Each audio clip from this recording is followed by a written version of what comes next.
Greetings, YouTubians, and welcome back to Wayne Sharp World, and welcome to Friday. It's finally here. It took freaking long enough this week, let me tell you. Been quite the week, but regardless, I got a fun list for you guys today. Today, I'm updating my list of my personal favorite gentleman's knives. And I put together a good list. I think this is longer than my last list. I'm pretty sure my last list was just like 10 knives. I got 16 for you today. Some that you've seen on the channel, some you haven't seen quite as often. Regardless, they're all very good knives, and you're going to see a little more of a theme with these knives. You'll see as we go along. I'll mention it as we go. But there's definitely a theme that I've personally developed more for my sense of what a gentleman's carry is. And this is just, again, my opinion, my sense. So if you disagree, let me know in the comments. I always love reading guys' comments and try and be very responsive because it's a fun community we're in and there's always good banter going on. So with that said, yeah, I got nothing else to say. Let's get right into it. Oh, these are not in order. Last thing, these are not in order. The reason I don't have these ones in order is because I don't necessarily think one is the albeit best, because a lot of it has to do with, like, you know, if it's a gentleman's carry, I'm going to be dressing up. It has to, you know, go with what I'm wearing, kind of match as far as that goes. So these are not in order. This is just my 16 current favorite knives. And we're going to start with a group. This group consists of 4 knives, and I didn't want to make this a huge Civivi episode, so I'm just going to do them all at once. I got 4 of them. I want to bring them all out here and explain why I think each one is a great gentleman's carry knife. Okay, here we go. So we have, well, you know what? Let's do it this way. Right here we have the Civivi Imperium. This is a newer one. You guys have seen my review of it. You know how much I like it. It's a fantastic knife, and this version right here particularly is an excellent gentleman's carry. A little on the bigger side. Different folks, different strokes. Some people like them big, some people like them small. I'm not here to judge. I'm here to tell you what I like, and I do like this one. I like the carbon fiber. I like the silver shred. It just has that extra little pop and flare. It's a front flipper, which I always think front flipper knives have a little extra bit of class to them, regardless of the size of the blade. It's just my personal opinion. Front flippers are always fun. This guy here is sporting some Nitro V steel, coming in at $90, I believe, for this version, which you can still get. This is still available. A lot of these knives are still available. Not all of them, but most of them. Or a good majority of them, so I know that's always important to you guys. But this is a great one, the Civivi Imperium, very fidget-friendly knife. You can do all the fun deployment methods, and it just looks really, really good. Nice deep carry clip, not too thick in the pocket, carries well. A great gentleman's carry knife. Next up is an oldie, but actually the next 2 are an oldie but goodie. Both front flippers. The Civivi Exarch. This is a little more of a traditional type of blade, I guess. Just a real simple drop point. Very neutral grip, but still feels pretty decent. Carbon fiber scales, Damascus blade. This guy was coming in at, I believe 70 some. Maybe 90. These prices, you guys, I always used to roast. Now, well, not roast live, but like in my mind, when other reviewers are reviewing knives, I'm like, how could they not remember those prices and names of the knives? Because you just don't forget that. And because I never did until I started reviewing knives, and now I have 5 times more knives than I ever had. And yeah, it's hard to do. So give us a break. The price, I want to say, is in the $90-ish area for this guy, but a very, very good one. Nice, like I said, neutral handle, simple blade. Excellent office carry as well. I kind of feel like most office carries usually work well as gentleman's carries, but not always, but in this case it does.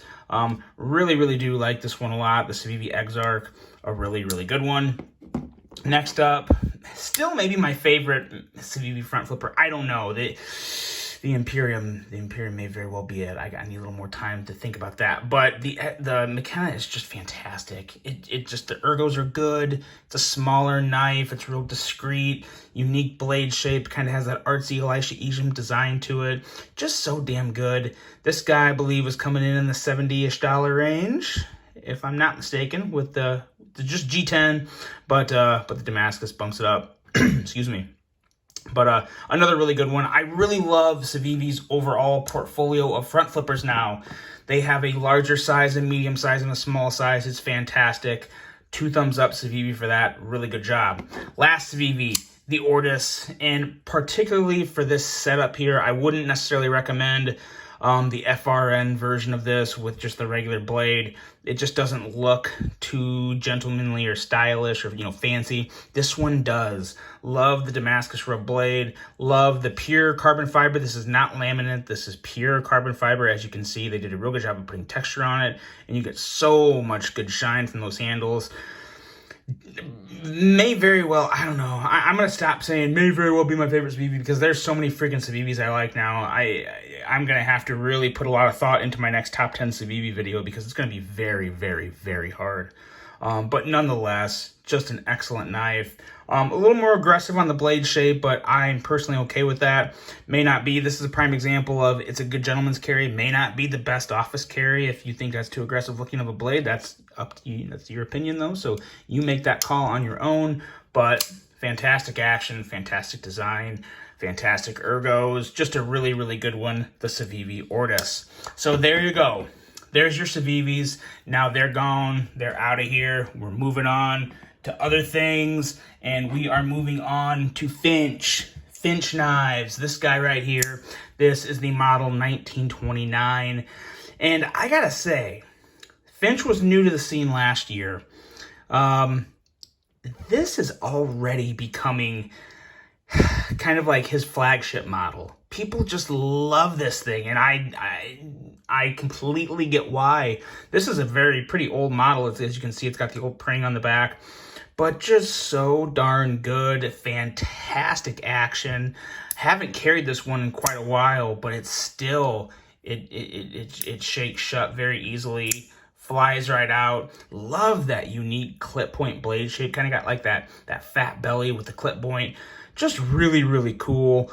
Nice carbon fiber, real carbon fiber. Love the little Finch logo here. Adds that little touch of flair. This could also work as a 5th pocket knife, although I kind of like it a little more as a primary myself. But could work either or. Got that nice full flat grind, 154 cm steel. This guy's coming in, I believe, 119 bucks. If I remember right, 119, I believe. Now, he's got a lot of versions of this, too. Finch is still making more, which is just freaking awesome, because that tells me that this knife is selling, and it should be. This is a very easy-to-get knife. If you're okay with the price, whatever it may be, depending on the version, give one of these guys a try. You will not regret it. It's a fantastic knife, the Finch Model 1929. Next up, we have another one that is kind of a little star on this channel. This is the CJRB Rhea, particularly with the Packwood scales, because it just looks really good, and the Packwood makes it more of a gentlemanly carry. But this is just a great knife for so many reasons. It's got CJRB's new AR RPM 9 steel, really good, simple ergos, nice slicey blade, killer thumb flicking action, pops right out. It almost feels assisted, but it's not. One time I had a viewer reach out to me and say, hey, can lefties use this? Can I spidey flick it if I'm a lefty? And well, the answer to that is yes, you can. And I am the farthest thing from a lefty. I actually write with my left hand, if you guys didn't know that. I do write with my left hand, everything else with my right. Well, I take that back. I write with my left and eat with my left, like fork or a spoon. I'm using my left hand. But everything else, I throw a football, shoot a basketball, play golf, or try to play golf right-handed, but I do write with my left. This does work really well. It's a middle finger flip for a lefty, and it carries in the pocket just a little backwards. But regardless, it's an excellent knife. This knife ranges anywhere from 35 bucks up to, I think, $70, $80, depending on the version. This one, I believe, was $59.99 from Knife Center. I don't know if they have any in stock right now, but I know they have Rheas in stock. And they have some with carbon fiber, which is some marble carbon fiber, which is really nice. The nice milled clip sits very well in the pocket. Almost kind of looks like a pen clip to some people, so it could be even a little extra discreet. Just a really, really, really damn good knife, the CJRB Rhea. Next up, we have a newer one, but it has actually just recently been on the channel. I promise some not so common knives are definitely coming up. This is the Kizer Delorme, and I'm crushing on this guy so hard right now. Probably definitely my most carried knife as of right now, because it is just a fidget beast. It looks so good. It flips so good. It is just unique. I love unique knives.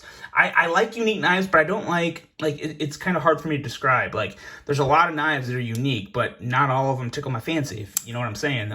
This one does. It just does. I love that Wharncliffe razor blade look. The fuller, the swedge, the handle. Really like this handle. Ergos are actually really good on this. It's the perfect thickness, perfect width. You don't feel any of these points down here that some people point out. That it doesn't bother your hand unless, you know, everyone's got different size hands. For me, it is a zero factor whatsoever. It is totally comfortable to me. No issues there. Easy liner lock access, and just pretty darn cool. Definitely one of the most unique knives of the year, with 20 CPM, 20 CV steel for 119 bucks. It's really hard to beat. These are becoming a little harder to find, but they should still be out there in different places. You got to look though. They come in this version as well as a green G10 handle with a black stonewash blade, which I actually do really like, but I like this one just a little more. And next up, we have one other Kizer. This one hasn't been on the channel for a while, the Kizer Genie. And I ranted and raved about this knife all last year. A lot of other people started to buy into it. Not that I was the sole reason, but I think I was one of the first people to really bring this knife as far in the review channels go. I think I was one of the first. I'm not saying I was the first, but I was one of the first, and I raved about this knife. I still love this knife to this day because it's drop shut smooth, even though it's been a minute since I carried it. Oh, middle finger flick so good, but it's got that the gentleman look to it. And if you guys haven't noticed, there's a theme here.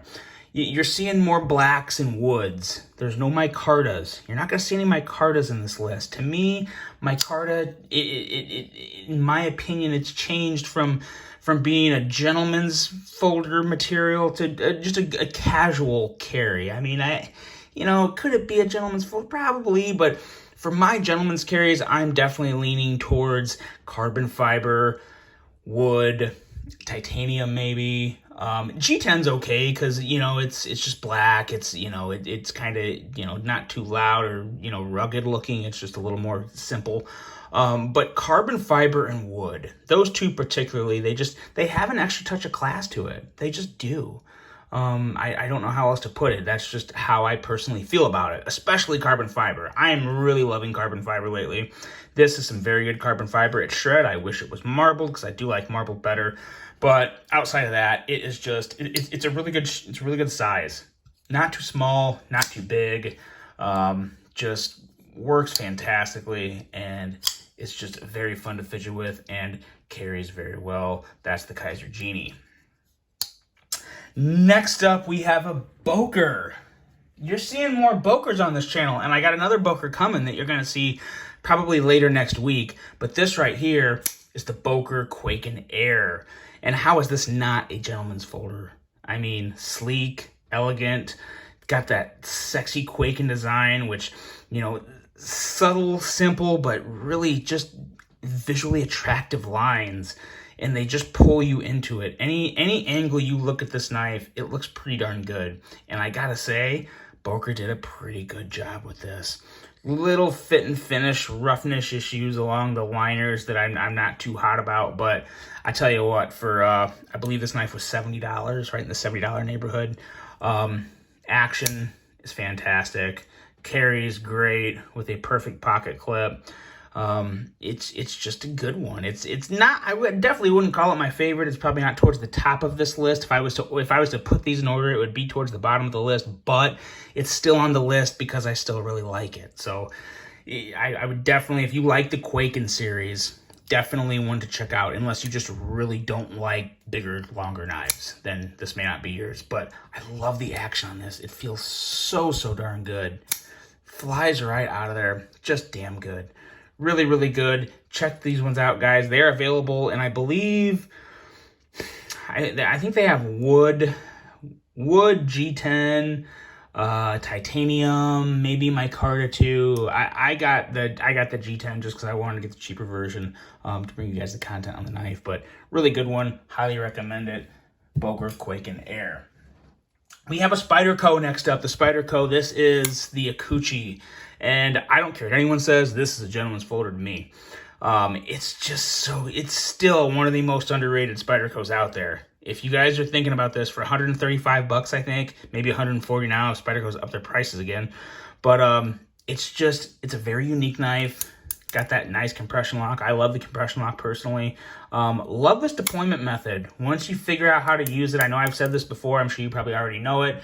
Don't use your fingertip to deploy this this flipper wheel. Use the fat of your index finger. If you use the tip, it works, but it will destroy your fingertip. Use the fat, you barely feel it, it flips right out, it works like a charm, and this knife looks pretty damn amazing. Really nice, slicey S30V blade with a good slicey tip, very slicey tip actually, and it's just got that touch of Spyderco without looking like a big bulky Spyderco. This is a very sleek one of the more sleeker Spydercos they've ever made, and it's definitely worth checking out. Carbon fiber laminated scales with good texturing. I wish that clip was black. It would make an even better gentleman's carry if the clip was black. But you could always get some type of titanium replacement screw to go in the screw hole there, the placement holes, whatever you want to call them. They make a lot of different clips for that type of clip now. Third-party clips for this regular wire clip. Wow, that was way too hard for me to describe. It shouldn't have been that bad. But regardless, the Spyderco Koakuchi is so darn good.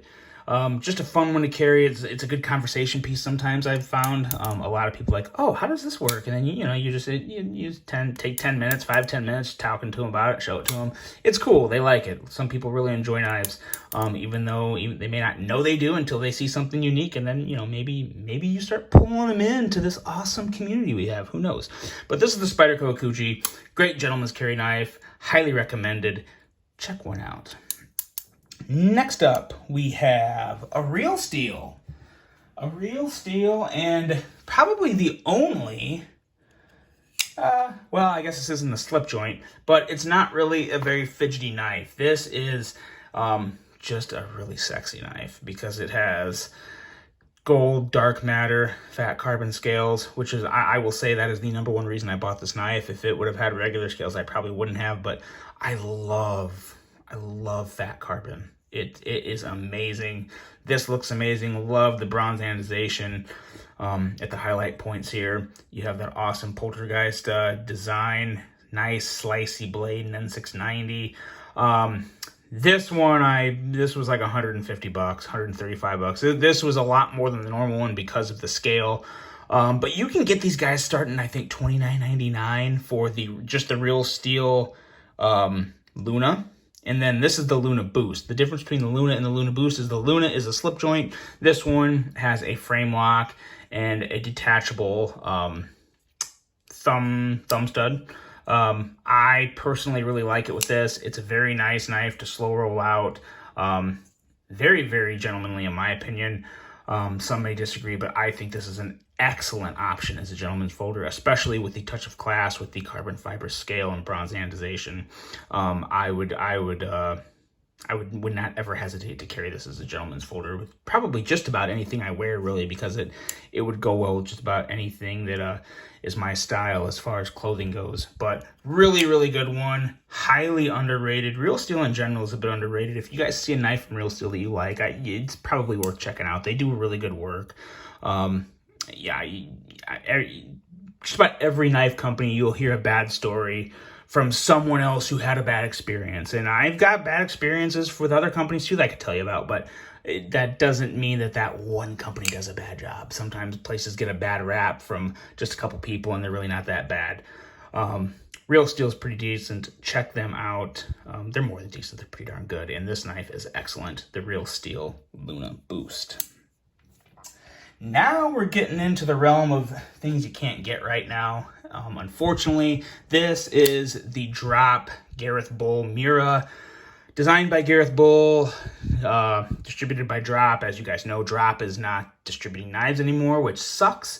So I'm really hoping, this was made by We produced this knife, so I'm really hoping We will make a run of these because they would sell like hotcakes. This is just absolutely fantastic. One of my all-time favorite knives.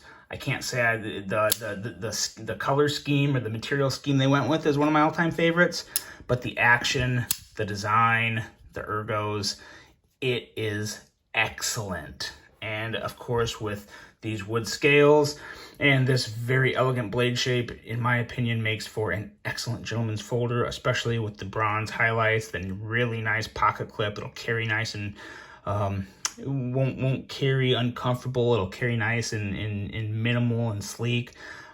Just an excellent option. This is another one. Unless we makes another run of these and I like the version of that one better, then I would sell this. But if that never happens, then I'll never sell this knife because I just absolutely love everything about it. The Gareth, what is wrong with me today? The Gareth Bull Mira. I like to say the name before I move on from each knife, just so everyone can hear it again. It's nice to be a little repetitive in that way, but boy, I am just, I'm spacing out. Like I said, it's been quite the week. But regardless, the Gareth Bull Mira, guys, if we makes another run of them and you can get your hands on one, check them out. We take note, make more of these because they are absolutely amazing. We're getting towards the end of the list. 4 more knives. We got a concept. This is the concept Reverie. This is an absolute fantastic option. I was going to put the Pena front flippers in here, but because they're so hard to get and they sell out so quick, this is just as good of an option, in my opinion. I'm not saying it's better, but I'm saying it's just as good of an option, especially when it's readily available. Because it just is. It really is. The action is buttery smooth, very easy to deploy that blade, whether it be with the index finger or the regular thumb front flip. The only thing I wish on this knife, that I wish was different about this knife, was the pocket clip. I wish it was flat so you'd have a little more clip to hold on to. This part right here on the handle, it's really throwing me off. If that was flat, it would be considerably so much easier. I mean, I can still make do because I'm used to it, but it makes me think a little harder than I want to. A lot of you guys probably don't know me well enough. If I'm thinking too hard, something's wrong. You don't want me thinking too hard. That's not good for anybody. So, yeah, wish that was flat. But other than that, it's an absolutely amazing knife. And I think it falls in that gentlemanly category. It kind of has an attractive, elegant blade. Nice, simple design, the G10 scales, the bronze clip. It's just a nice color scheme. It's a nice setup. It's a nice design, and it just works. Justin Lundquist has been killing it lately. This is an example of that. If you guys don't know Justin Lundquist, look the guy up. Look up Justin Lundquist Designs on Blade HQ, Filter by Designer. He's got a lot. They're all really, really good. This is a fantastic example. Next up, we have a Protec. Now, there's not a lot of automatics I would put on this list. This is definitely the one, and it's the Newport, particularly in this version with the rose gold blade and carbon fiber insert. I don't care what anyone says. This is a gentleman's carry, and it's a really good one. S35 VN steel, made in America, all the Protec quality you guys know and love. Look at that. It just flies out. If you don't brace it in your hand, you'll almost lose it because it kicks like a ornery little goat. But it is really, really good. And a pretty fun fidget knife. Protec makes, for just automatics, Protec makes pretty fun fidget knives because you can usually close them with one hand. That's, you know, it can keep you occupied. Ooh, that's why you don't do it when you're talking behind a camera like an idiot. Pay a little more attention when you're doing that, and always be careful with your knives. Always. But regardless, no. This is a good one. Really, really good. I actually carry this one more than I even realize. Not a huge fan of the long pocket clip, but it also makes for a little better ergos, so it kind of has its pros and cons there. But just really, really good, really sexy, really sleek, and quality top-notch. Excellent grind, slicey blade. There's really not... There's not a lot to really fault this knife for. And that's another really important thing to look at when we're talking gentleman's knives, because you don't need a thick, crazy blade. If you're carrying a knife for a special occasion, odds are you're just going to be making little cuts here and there if you ever need it. You'd be cutting open a bag of something or slicing into something. So you definitely want to go the slicier route for a blade on a gentleman's carry, in my opinion. I'd rather not have a thick blade. I'd much rather have a slicer for a gentleman's carry all day, every day. Very important note there. That's the Protec Newport. Second to last, and Justin Lundquist is back in the show with the Wee Black Void Opus. This knife don't get enough respect, guys. If you don't like it just because of this chisel grind, which some people really just can't get over for some reason, I don't know why, then that's your problem. This is a fantastic knife, and I think it is an excellent gentleman's carry, just based off aesthetics alone. It's got that nice 2.89 or 2.87, something like that, blade length, which is just not too long, not too small. It has a very different shape. It's just very unique. It's got that really nice Mohawk style flipper tab that Justin designed. Works great. You can do the reach around, no problem at all. And it carries great. Got a nice pocket clip that hides a lot of the knife. You're only gonna see maybe that much sticking out. And it is just really, really, really good. Snappy action, top-notch weed quality, excellent knife. These may be hard to find, but I think you can still get them out there somewhere, maybe. Sorry, you'll have to look. The Wee Knives Black Void Opus. Last on the list, I'm going to go out with a bang. This is the Sharp by Design Void. These ones you can't get anywhere brand new. You can look on the secondary market. Places like Reddit will have them available. They pop up a lot. They're usually, they're usually in the $250 to $300 range. Is usually what they're selling them for, depending on what type of model you have. I probably have the most least desirable model here, but I actually got this one brand new. I got the last brand new one from Blade HQ just a little while ago, actually. So nice to middle finger flip. And when it comes to a gentleman's carry, this may be even a little better of a gentleman's carry, because it has that design, that extra line from the aspiration that just matches the cutout. Not totally matches it, but goes with the cutout, I should say. Pairs very well with the cutout. Just looks great. It makes the most incredible tink. Oh, it's fantastic. But definitely one of, if not, I have this in a tie on one of my videos. This ties the Brian Brown Jaeger for the best middle finger flicking knife ever, and I still stand by that. I absolutely love this knife. Fantastic gentleman's knife. That's it, guys. Let me know. Whoops, sorry about that. Let me know what I missed or left out. Let me know what you think of this list. I hope you guys enjoyed it. I hope you have a great rest of your day, and until the next one, I'm out.